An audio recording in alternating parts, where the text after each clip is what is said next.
जन्मी राम रघुरैया अवधपुर बाजे बधैया।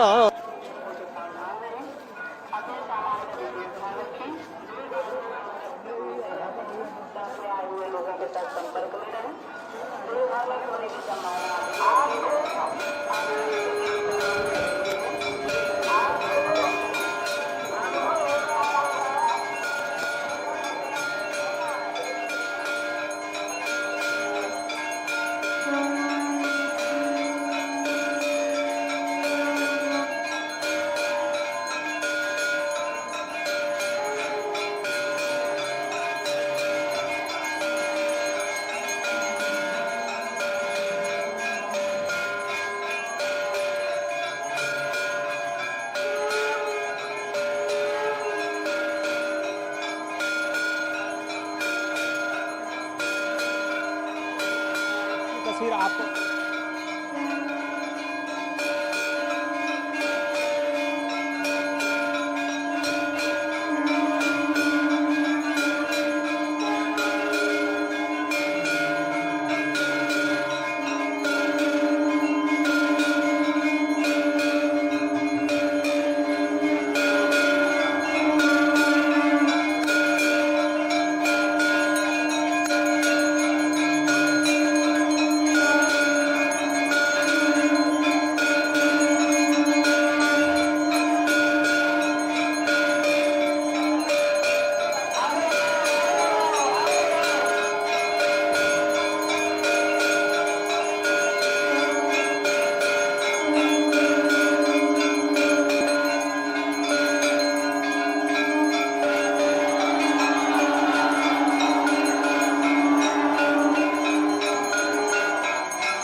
प्रगट कृपाला दीन दयाला कौसल्या हितकारी हर्षित महतारी मुनि मनहारी अद्भुत रूप बिचारी। गोस्वामी तुलसीदास जी कहते हैं श्री राम लला का जन्म हुआ, ऐसा अद्भुत स्वरूप उनका जिसे देखकर जिसे सुनकर सभी मानव ही नहीं ऋषि मुनि भी अपना मन हार गए। कौशल्या नंदन राम लला का जन्म हुआ। आगे गोस्वामी तुलसीदास जी गाते हैं लोचन अभिरामा तनु घन श्यामा निज आयुध भुज चारी भूषण बनमाला नयन विशाला शोभा सिंधु खरारी। ऐसे उनके नयन, ऐसे उनके लोचन जिसे देखकर हर कोई अपना मन हार जाए, ऐसे सुंदर श्याम शरीर वाले प्रभु राम लला का जन्म हुआ। आगे गोस्वामी तुलसीदास जी गाते हैं कह दुई कर जोरी अस्तुति तोरी कि विधि करू अनंता माया गुण ज्ञानातीत अमाना वेद पुराण भनंता। करुणा सुख सागर, जो करुणा और सुख के सागर हैं। सब गुण आगर जेहि गावहि श्रुति संता, सो मम हित लागी जन अनुरागी, भयहु प्रगट श्रीकंता। ऐसा सुंदर रूप का वर्णन प्रभु श्री राम लला का जन्म हुआ, उनके मस्तक पर सूर्य का अभिषेक हुआ। आपने वो दिव्य दर्शन किए श्री राम लला के गर्भगृह से। ऐसा अद्भुत स्वरूप आपने दर्शन प्रभु श्री राम के किए होंगे, लेकिन ये अद्भुत है। ये अनंत कथा कहने वाले हैं। हमारे साथ 3 बेहद विशिष्ट अतिथि मंच पर आसीन हैं, हम उन्हीं से जानते हैं। वेदांती जी, ये जो तस्वीर है, जो गोस्वामी तुलसीदास जी कहते हैं, ऐसा स्वरूप, ऐसा श्याम शरीर, ऐसे लोचन अभिराम उनके नजर आते हैं राम लला को, और फिर जब ललाट पर सूर्य का तिलक हो जाता है तो क्या अद्भुत स्वरूप लगता है। देखिए, बिल्कुल भगवान श्री राम की उपमा दुनिया में किसी से की नहीं जा सकती। चाणक्य ने एक बार कहा था, काष्ठम कल्पतरु सुमेरु रचरस चिंतामणि प्रस्तरा, सूर्यस्तीव्र करा शशि क्षय करा, चारो ही बारा निधि। और अंत में कहा, नई तास्ते तुलयामी भो रघुपते कस्योपमा दीते। अय राघव, मैं तुम्हारी उपमा किससे करूं? यदि सूर्य से करता हूं तो सूर्य में ताप है, चंद्रमा से करता हूं तो चंद्रमा में शीतलता है, उसमें क्षय रोग लगा हुआ है। यदि सागर से करता हूं तो सागर में खारापन है।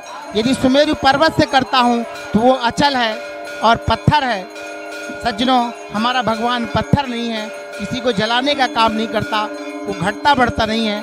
गोस्वामी तुलसीदास जी ने भगवान राम के जन्म के समय में मास दिवस कर दिवस भा, मरम न जाने कोय, रथ समेत रवि थाकयऊ, निशा कवन विधि होय।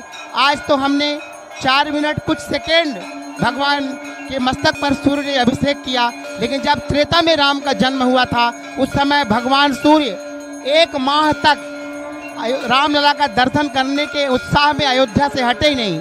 और मैं कहता हूँ कि अयोध्या में गोस्वामी तुलसीदास जी ने लिखा, जब भगवान राम का जन्म हुआ तो उस समय तीनों काल, यानी प्रातः काल भी, संध्या भी और रात्रि भी, ये और दिन रात्रि और संध्या, अवधपुरी सोहई यही भांति, अवधपुरी सोहई यही भांति। सज्जनों, गोस्वामी तुलसीदास मिलन आई जनु राती, प्रभु मिलन आई जनु राती, अवधपुरी से यही भांति।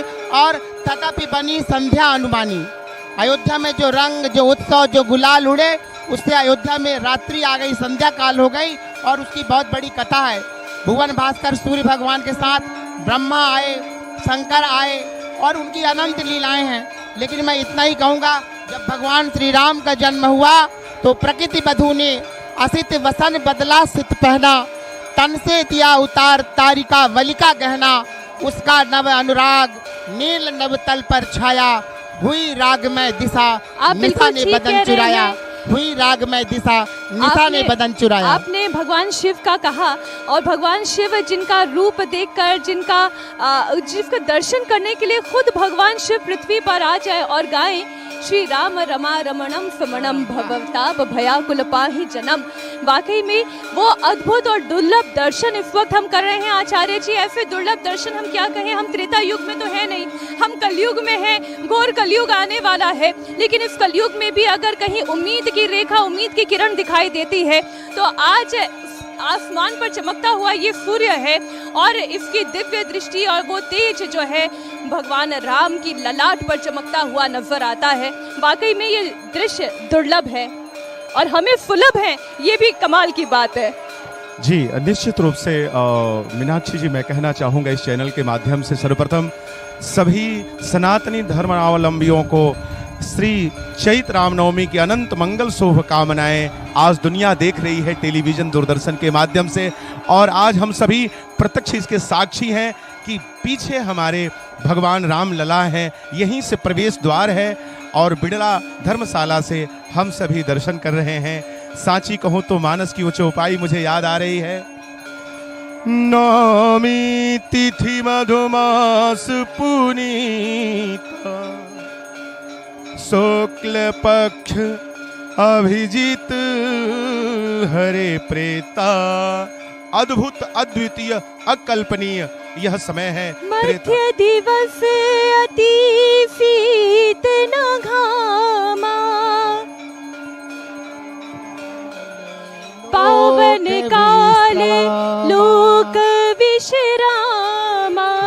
निश्चित रूप से मीनाक्षी जी बड़ा सुंदर भाव है। और वैसे बाबा मानस की बाबा तुलसीदास जी की मानस की चौपाइयाँ अपने अपने लय और तर्जों पे बधी हुई हैं। तो आज सबके अंदर बड़ा उत्साह है। 500 वर्षों की जो तपस्या थी, आज वो हम सभी उसके साक्षी बन रहे हैं। आज भगवान भव्य और नव्य मंदिर में आज हम सभी उनको देख रहे हैं। और अभी हम सबने अभी दर्शन भी किया है कि सूर्य की किरणों के द्वारा भगवान का तिलक हुआ है।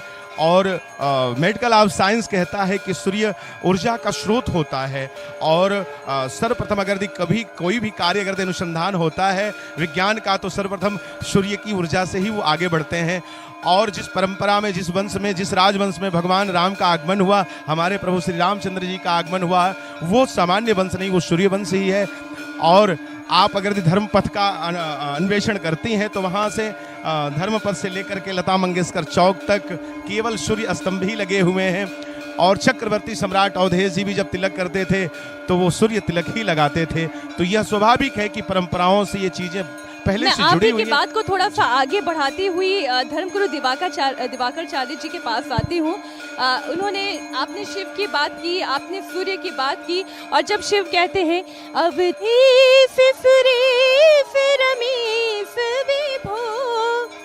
आगे पूरा करिए। शरणागत मागत चाहि प्रभु। निश्चित ही। और आज तो ये जो अलौकिकता, दिव्यता, भव्यता, बंदनमार, पताके चौओर जो मंगलमय गान हो रहा है पूरे भारत में, अभी मैं वही बता रहा था मैम कि जैसे जब भारत स्वतंत्र हुआ था तो हम स्वतंत्रता दिवस और गणतंत्र दिवस मनाते हैं, उसी प्रकार से जब प्रभु जगन निवास प्रकट हुए तो संपूर्ण मंदिरों में घंटियां बजने लगी। अभी थोड़ी देर पहले घंटियां बज रही थी, आरती होने लगी, स्तुति होने लगी, प्रभु श्री राम के जय जयकार होने लगे। और यही कार्य भगवान भोलेनाथ जी और संपूर्ण कह सकते हैं भूमंडल, आकाश मंडल, तीनों लोक प्रभु श्री राम लला की स्तुति करने लगा। और इसी कड़ी में अभी आप बड़ा सुंदर छंद गा रही थी, भय प्रगट कृपाला दीन दयाला कौशल्य हितकारी। मैं बहुत सराहना करता हूं इंडिया टीवी का कि आप जैसे विलक्षण प्रवक्ता जो है पत्रकार, संवाददाता हैं। और यही परिवर्तन जो है अब भारत में आया है प्रभु श्री राम लला के प्रादुर्भाव के। देखिए वो जो सेक्युलरिज्म वाली बात होती थी ना कि हिंदू होना लेकिन हिंदू दिखाई ना देना, हिंदू होना लेकिन कलावा ना पहनना, हिंदू होना लेकिन मस्तक पर तिलक ना होना, वो छद्म सेक्युलरिज्म शायद पुरानी बात हो गई। जो है वो दिखना जरूरी है। और अगर राम भक्ति की आस्था अयोध्या की नगरी में दिखाई दे रही है, देश के कोने कोने तक पहुंच रही है, तो वो दर्शकों तक भी पहुंचनी बहुत जरूरी है। आप कुछ कहना चाह रहे थे जी? मैं निवेदन करना चाहता हूँ कि भगवान राम की इस पावन जन्मभूमि को जो महर्षि वाल्मीकि ने लिखा है, प्रोद्यमाने जगन्नाथम सर्वलोक नमस्कृतम कौशल्या जनयद रामम दिव्य लक्षण संयुतम। अनंत अनंत गुणों से समन्वित भगवान श्री राम का जिस पावन भूमि पर जन्म हुआ, उस पावन भूमि को ब्रह्मांड के सभी लोकपाल, सभी यक्ष, किन्नर, गंधर्व और देवता प्रणिपात करते हैं, नमन करते हैं। यह भगवान श्री राम की पावन जन्मभूमि ब्रह्मांड की सर्वदेव नमस्कृत भूमि है। इस भूमि में सभी लोग आकर के नमन करते हैं, सभी लोग प्रणाम करते हैं, सभी अपने जीवन को धन्य करते हैं। यहाँ तक कि तीर्थराज प्रयाग भी चैत्र रामनवमी के अवसर पर आज के दिन प्रयागराज को छोड़कर, गंगा और सरस्वती को छोड़कर सरयू की धारा में आकर के डुबकी लगाते हैं। और वो 19 के द्वारा भगवान राम की जन्मभूमि की पहचान हुई। राजा विक्रमादित्य को जब वो काले घोड़े में काले पुरुष के रूप में नदी में जाते हुए दिखाई दिए और जब स्नान करके निकले तो वो शुभ्र हो गए, श्वेत हो गए। जिसके बाद उन्होंने उनको प्रणाम करके पूछा और उन्होंने परिचय दिया कि मैं तीर्थराज प्रयाग हूँ और ये भगवान राम की जन्मभूमि अयोध्या है।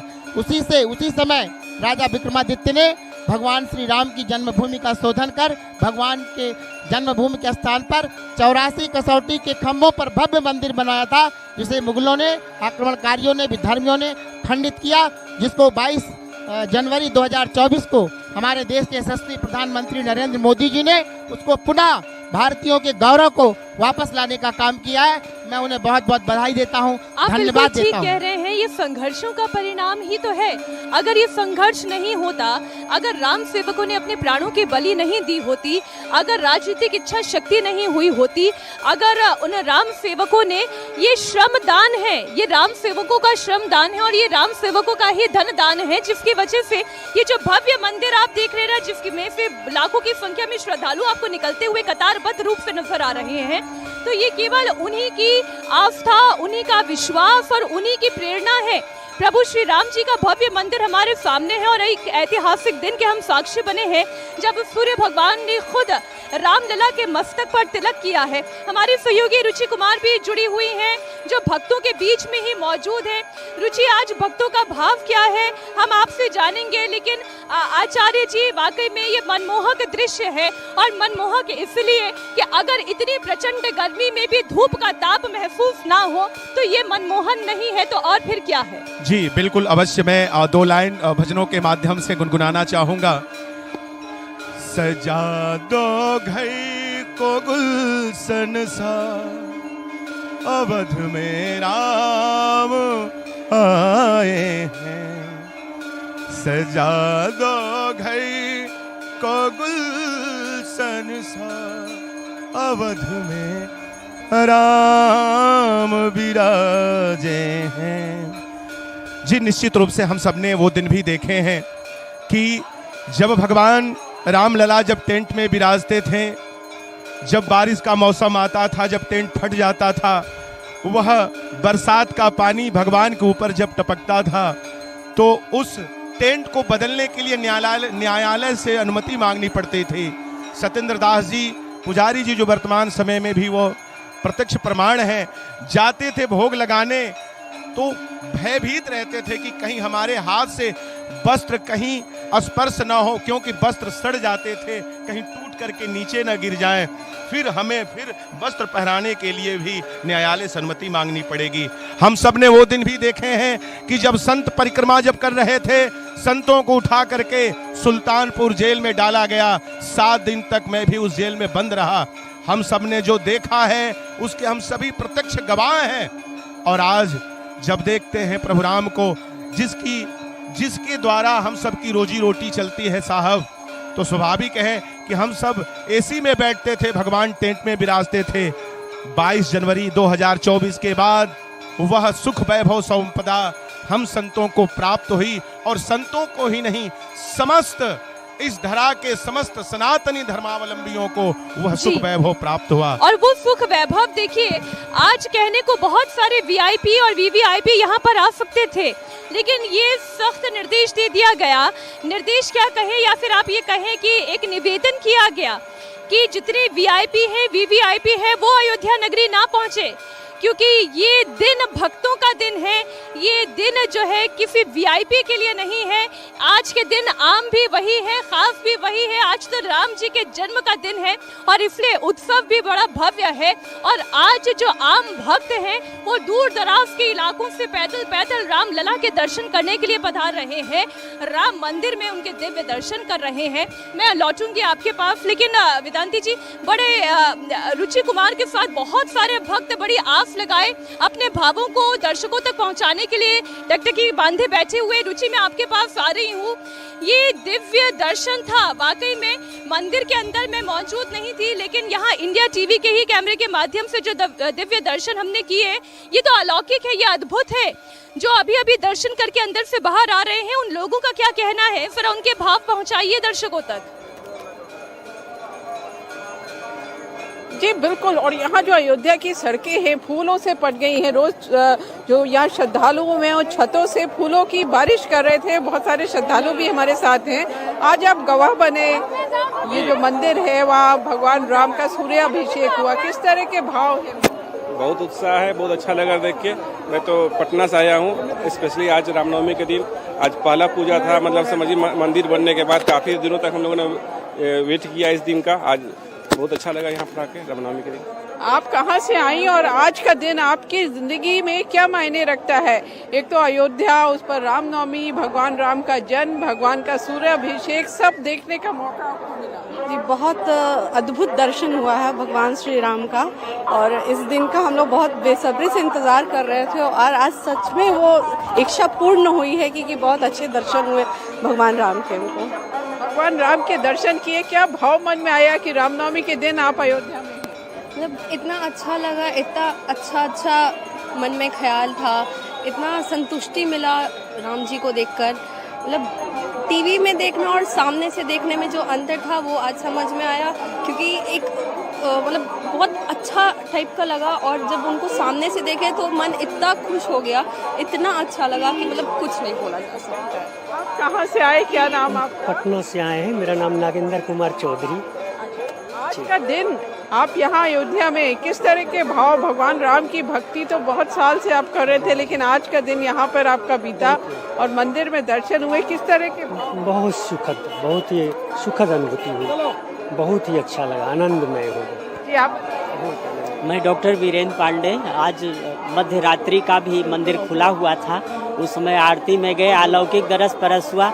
अवलोक मान्यता, चाहे आदरणीय गोस्वामी पूज्य तुलसीदास जी हो, वाल्मीकि जी हो, अद्भुत नक्षत्र में, अभिजीत नक्षत्र में भगवान का प्राकोत्सव हुआ है। 500 वर्ष के बाद रामलला जी अपने गर्भगृह में विराज होकर के और जन्मोत्सव का आनंद पूरी दुनिया को दे रहे हैं। कहा भी गया है कि क्या नाम है, मध्य दिवस अत शीत न धामा, पावन काल लोक विश्रामा। तो ऐसे जो है भगवान मर्यादा पुरुषोत्तम राम अयोध्या की पावन नगरी में आज उनका जन्मोत्सव उनके गर्भगृह में हो रहा है। ऐसा किताबड़ी एक हमारे साथ है, आपके मन में क्या भाव आ जा रहा है? किसी का शेर है कि दया अगर लिखने बैठूं तो होते हैं अनुवादित राम, रावण को भी नमन किया ऐसे थे मर्यादित राम। तब 4 पंक्तियां अपनी रखता हूँ इस समय, इस माहौल को देख करके।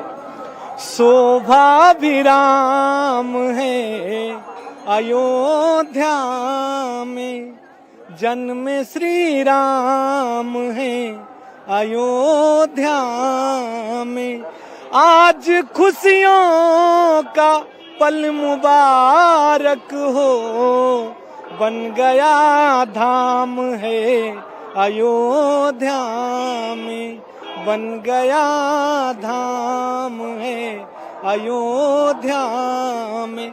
और एक गीत से जोड़ना चाहता हूं कि जो माहौल है इस समय, रास्ता देखते थे नयन राम का, आज हो ही गया आगमन राम का। रास्ता देखते थे नयन राम का, आज हो ही गया आगमन राम का। सबरियों की कुटी स्वर्ण की हो गई, पीर घायल पड़ा गिद्ध की खो गई। कर रहा है हृदय बस भजन राम का, आज हो ही गया आगमन राम का।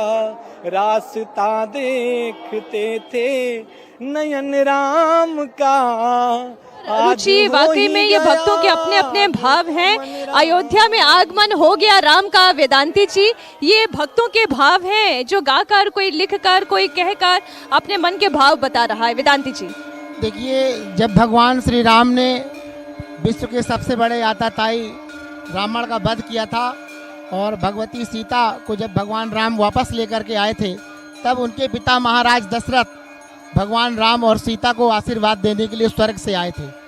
भगवान राम को, जैसा अभी हमारे आचार्य जी ने, व्यास जी ने बताया, भगवान राम सूर्यवंशी हैं, तो आज सूर्य भगवान उनका अभिषेक करने के लिए आए हैं।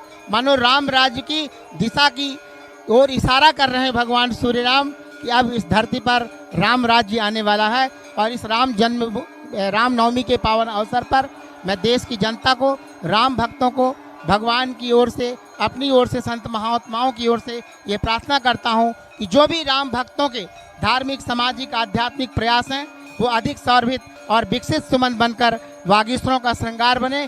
भगवान श्री राम की उदारता सभी भक्तों के जीवन में प्राप्त हो, बस इतनी ही कामना करता हुआ मैं अपनी वाणी को विराम दूंगा। जय श्री राम। वाकई में प्रधानमंत्री नरेंद्र मोदी भी जब ये कह रहे हैं कि 500 साल के बाद समझिए 5 शताब्दियों का इंतजार हुआ है और फिर कहीं जाकर रामलला का दर्शन राम जी के जन्म स्थान पर भव्य राम मंदिर में हुआ और रामनवमी के अवसर पर जब सूर्य ने तिलक किया तो ये अवसर भी वाकई में बड़ा ही मनमोहक रहा। क्या कहेंगे दिवाकराचार्य जी? बिल्कुल, देखिए जो आज प्रभु श्री राम लला का प्रादुर्भाव हुआ है ना, वास्तव में जो इसका प्रभु राम का पर्याय है ना, वह प्रभु श्री राम का पर्याय त्याग से है। राम का पर्याय तपस्या से है, तप से है, ज्ञान से है, साधना से है, वैराग्य से है और संपूर्ण रूप से समर्पण से है। आज पूरे अयोध्या की जो स्थिति देख रहे हैं ना और पूरे भारत की स्थिति जो देख रहे हैं ना, वो अपने प्रभु श्री राम के प्रति समर्पण है। वह चाहता है कि हम क्या न्यौछावर कर दें अपने राम के लिए, या उसकी जो साधना है ना, वह निश्चित ही जो फलस्वरूप उसके प्रभु श्री राम का प्राकट्य हुआ है ना, वह सबसे बड़ा उसके जीवन का यह आनंद है, महामहोत्सव है, उत्सव है। तो यह अद्भुत है, अद्वितीय है, अप्रतिम है, अप्रत्याशित है। यह कोई सामान्य घटना नहीं है जिसकी कभी किसी ने कल्पना नहीं की थी ना, वह हुआ है। जो कभी किसी शास्त्र में उल्लेखित नहीं था, वर्णित नहीं था ना, वह हुआ है। निश्चित ही यह प्रभु ने कृपा की है भारत में, जो सनातनियों की तप त्याग वैराग्य और तपस्या के वशीभूत होकर ना इस 21वीं सदी में आज चैत्र मास शुक्ल पक्ष प्रतिपदा 2081 शक संवत में प्रकट हुए हैं। श्री राम जन्मभूमि में दोबारा प्रकट हुए हैं और ऐसे मानो ऐसे जान पड़ते हैं कि वह सूर्य को भी दैदीप्यमान कर देंगे। अभी भगवान सूर्य की उल्लेखना कर रही थी आप, तो गोस्वामी तुलसी जी ने प्रभु श्री राम के नयन का और मुख का वर्णन जब किया ना, तो हजारों सूर्य को सूक्ष्म बता दिया। आज जो आदित्य भास्कर, प्रभाकर, दिवाकर आज प्रभु श्री राम का अभिषेक कर रहे हैं ना, वह जो है दिवाकर भी उनको अपने कुल का गौरव मानते हैं। जो इक्ष्वाकु ऋषि थे वह भी अपने कुल का गौरव मानते थे, रघु अपने कुल का गौरव मानते थे, भरत अपने कुल का गौरव मानते थे, हरिश्चंद्र प्रभु श्री राम को अपने कुल का गौरव मानते थे। राम तो ऐसे है ना कि हर घर में राम है। अगर राम ना होते तो यह राष्ट्र की परिभाषा कभी संभव ना होती। और देश होता, मुल्क होता, की बात कही तो राम से ही तो गोस्वामी तुलसीदास जी ही कहते हैं, रघुकुल रीत सदा चली आई, प्राण जाए पर वचन न जाए। और वाकई में इस राम मंदिर के निर्माण में कईयों ने अपने प्राणों का न्यौछावर किया, लेकिन अपने वचन से नहीं डिगे। और शायद ये उनकी ही मनोकामना थी, ये उन्हीं के संघर्षों की परिणति थी कि राम मंदिर का निर्माण भी हुआ और रामनवमी का इतना भव्य उत्सव भी हुआ। निश्चित रूप से मैं संकेत में आपको करूं कि यह सभी सनातनी धर्मावलंबियों का वर्षों की तपस्या थी, प्रतीक्षा थी, तितिक्षा थी, समीक्षा थी, अर्पण था, तर्पण था, समर्पण था और वह धैर्यता थी। मैं एक बात कहूं इस चैनल के माध्यम से कि सनातनी होना यह सामान्य विषय नहीं हो सकता। इतने सनातनियों क्या ने बात कर रहे हैं, सनातनियों को तो साइनाइड भी कह दिया जाता है। हमारे ही भारत में राम ने जिस उत्तर को दक्षिण से जोड़ने का काम किया, प्रभु श्री राम ने जहां ना उत्तर ना दक्षिण ना पूरब ना पश्चिम में भेद किया, उसी दक्षिण भारत के एक हिस्से के एक राजनीतिक पार्टी के एक नेता ये कहते हैं कि सनातन तो साइनाइड है। हम उनकी बात नहीं करें, क्षमा करें आप। संत के लिए सभी बराबर हैं, सभी सम हैं। मैंने सनातनी शब्द का प्रयोग किया है। राजनीतिक विषय पक्ष का ये इस समय नहीं चल रहा है। नहीं, लेकिन आप जब व्यासपीठ पर बैठते हैं तो व्यासपीठ पर बैठने वाले आचार्य का प्रथम कर्तव्य ये है कि हर एक व्यक्ति को उसके कर्मों का ज्ञान दिलाएं, उसे आभास दिलाएं, और अगर कोई किसी गलत पथ पर जा रहा है तो फिर उसे सही पथ पर लेकर आए। बिल्कुल, निश्चित तौर पे ईश्वर सर्वभूतानां हृदय देशे अर्जुन तिष्ठत्। हम उन सभी का सम्मान करें, सबको सम्मान वह प्रेम दें, स्नेह दें। एक बात मैं कहूँगा कि धर्माचार्य होने के नाते सबसे बड़ी बात यह है कि अगर हम पक्ष करेंगे, पक्षपात करेंगे, तो शायद वो स्थान फिर थोड़ा सा झुकने लगेगा। क्या है एक पद्धति फिर है, पक्ष क्या है और पक्षपात क्या है? किसी को हम मंच के माध्यम से किसी को हम बुरा भला नहीं कह सकते। संत वही है जो सब में सद्गुण देखे। एक मुझे बड़ा सुंदर दृष्टांत याद आ गया मीनाक्षी जी। एक संत स्नान कर रहे थे एक भिक्षु बह रहा था उस जलधारा में, संत ने उससे सोचा कि इसके प्राण में बचा लूं, अपने अंजलि को उठा करके उसे बचाना चाहे, और उस भिक्षु ने न जाने कितने डंक मारे, जैसे डंक मारते पीड़ा होती छूट जाता, फिर उठाते फिर मारता डंक फिर छूट जाता। ये क्रम अनवरत चलता रहा। संत ने कहा अगर दी तुम्हारा स्वभाव डंक मारना है तो संत का स्वभाव है उसे सतमार्ग पे लाना, ये संत का परम धर्म है। हम सब ने घर छोड़ा, परिवार छोड़ा, इसके लिए नहीं कि समाज में वैमनस्यता को हम प्रकट करें। जो बिगड़े हैं उन्हें सतमार्ग पे लाना है, जो सोए हैं उन्हें जगाना है, जो चल रहे हैं उन्हें धर्म के पथ पर दौड़ाना है, उन्हें धर्म के पथ पे दौड़ाना। संत वही जो सर्वहितकारी है ना, तो संत वही है जो सभी के हित के बारे में सोचे। लेकिन अगर उन्हीं संतों को, उन्हीं सनातन को, उन्हीं को राजनीति के केंद्र बिंदु में ले आया जाए तो फिर उन्हें क्या कहें? व्यास जी भी कह रहे थे, ठीक बात कह रहे थे आप, अच्छी बात है। लेकिन संतों की कई कैटेगरियां हैं, कुछ संत तो मंच लगाकर सिर्फ कथा कहते हैं, और कुछ संतों का यह भी पर्याय है कि संस्कृति और धर्म के संरक्षण में अपने प्राण को भी न्यौछावर कर दें। आपने अभी पूछा, कुछ नेता हैं जो ऐसे तुच्छ और ओछी राजनीति पर उतर आए हैं, जो हमारी भारतीय संस्कृति, जो मूलभूत संस्कृति है, परंपरा, सभ्यता को दबोचने, नोचने और उसको कहीं ना कहीं भारत के मान बिंदु पर ले जाकर फाड़ देने की चेष्टा और चाह रखते हैं। ऐसी ओछी राजनीति करने वाले, तुच्छ राजनीति करने वाले को इस मंच से मैं सचेत करना चाहता हूं कि अब प्रभु श्री राम जी का प्रादुर्भाव हो गया है, और राम का जब भी प्रादुर्भाव हुआ है तब ऐसे दुष्ट निशाचर आताताइयों का सत्यानाश ही हुआ है। और भगवान राम ने जब जन्म लिया तो रावण भी मारा गया था, शूर्पणखा भी मारी गई थी, मेघनाद भी मारा गया था, कुंभकर्ण भी मारा गया था। और मुझे लगता है कि भारत आज ऐसे राजनीतिकारों को पहचान चुकी है, तभी ऐसे सत्ता और संस्कार वाली राजनीति को वह चुनी है जो राम को लाने का काम कर रही है।